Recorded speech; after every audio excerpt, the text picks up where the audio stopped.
Au moment de boucler sa valise, Elias Gelassi n'oublie pas d'y mettre un petit peu de son pays. Ça, ce sont des épices de Tunisie. C'est notre empreinte. Du paprika, un peu de curcuma, un bout de Tunisie en fait.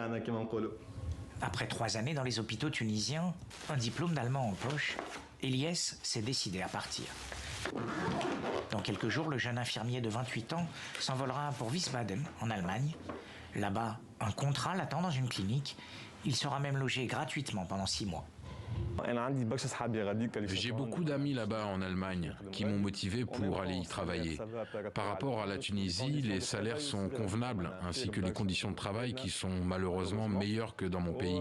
L'Allemagne, c'est près de la Tunisie. Je peux à tout moment rentrer, pas comme le Canada qui est loin.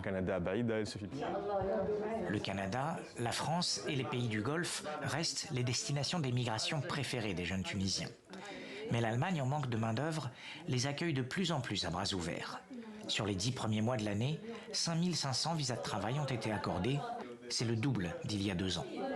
Ils ont compris qu'ils ont aussi besoin d'autres main-d'œuvre, d'autres jeunes cadres ou diplômés. Et ils ont facilité les lois. Auparavant, les diplômes étrangers n'étaient pas aussi reconnus comme aujourd'hui. Nermine Matia a elle aussi décidé de quitter la Tunisie pour l'Allemagne.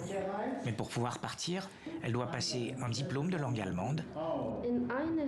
Alors, la jeune ingénieure hydraulique au chômage retourne en classe. Il y a beaucoup de chômage en Tunisie. Il y a beaucoup d'ingénieurs qui n'ont pas de travail. La meilleure solution est d'immigrer. Si en plus on y trouve un respect et de la considération avec un bon salaire, c'est mieux. La Tunisie, en proie à de graves difficultés économiques, voit ses jeunes émigrer faute d'emploi. Ces 5 dernières années, près de 40 000 ingénieurs et plus de 3 000 médecins ont décidé d'exercer leur talent loin de leur pays.